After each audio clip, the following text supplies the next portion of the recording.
À l'époque, il n'était encore qu'un candidat.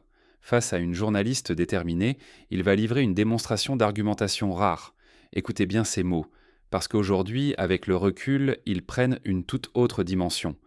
Voici Ousmane Sonko parlant de son livre Solutions et de la situation du Sénégal, bien avant d'arriver au pouvoir.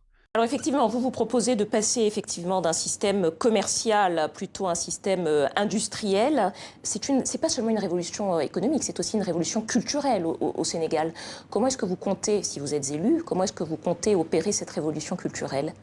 Vous savez, madame, ma conviction, c'est qu'on ne reprend pas l'histoire, on ne crée absolument rien.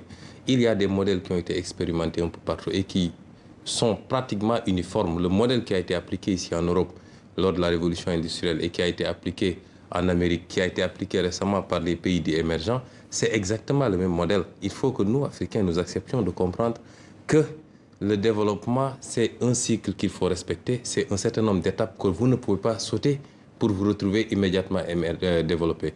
Et dans l'implémentation, je pense que c'est aux gouvernants de définir un programme et une vision et d'orienter les peuples. Ce qu'aujourd'hui, par exemple, Paul Kagame est en train d'expérimenter au Rwanda avec plus ou moins de succès, c'est parce qu'il y a eu le leadership qu'il fallait et qui oriente les peuples vers ces nouveaux modèles, qui oriente les peuples vers ces nouvelles préoccupations, évidemment avec la formation à la base, l'éducation, mais également avec un certain nombre de principes qu'il faut appliquer quand il s'agit de la gouvernance publique. Alors, en quelques mots, parce que c'est quelque chose de très important dans ce livre, vos trois points, c'est le patriotisme, vous dites le travail, l'éthique, parce qu'en réalité, vous parlez de mal-développement pour le Sénégal, alors que le Sénégal est généralement loué pour son taux de croissance, pour sa stabilité politique.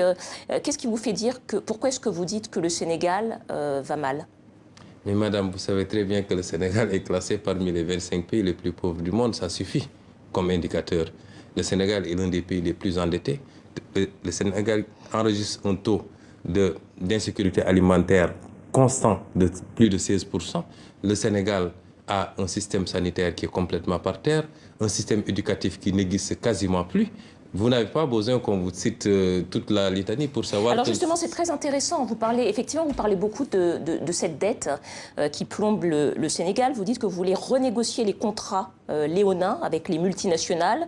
Alors beaucoup de chefs d'État africains ont essayé, pas beaucoup y sont parvenus et certains ne sont d'ailleurs plus là pour en parler.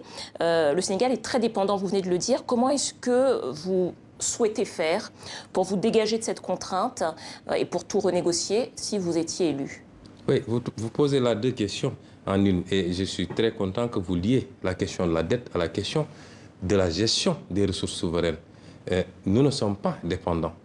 Nous sommes dépendants parce que quand vous avez des capacités de mobiliser des ressources souveraines par votre fiscalité, par une bonne gestion de vos ressources minières, par une bonne gestion de vos ressources halieutiques, et que vous compromettez justement ces ressources souveraines, que vous signez de mauvais contrats qui profitent beaucoup plus à des intérêts étrangers, à ces multinationales qu'au Sénégal, vous êtes obligé après de vous rabattre sur la dette et vous êtes dans un cycle vicieux où on vous dit, venez, on vous prête, mais en contrepartie, nous allons avoir une mainmise sur ces ressources-là. Et c'est justement le lien que nous établissons. Il faut casser ce cycle et pour casser ce cycle, il faut gagner le combat pour la souveraineté dans notre capacité à gérer nous-mêmes et dans le meilleur des intérêts du Sénégal. Politique monétaire notamment, puisque vous souhaitez sortir notamment du franc CFA. Évidemment, c'est l'autre aspect, c'est le franc CFA, c'est les accords de partenariat économique.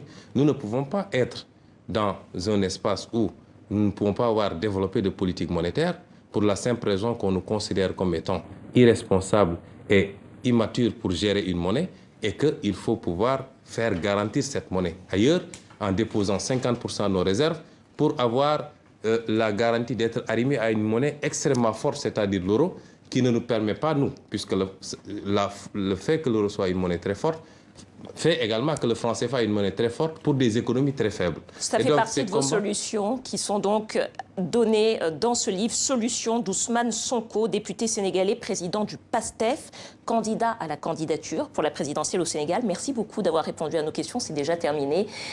Merci d'avoir suivi Flash 24. Ne manquez pas nos prochaines vidéos. Abonnez-vous, activez la cloche et à très bientôt.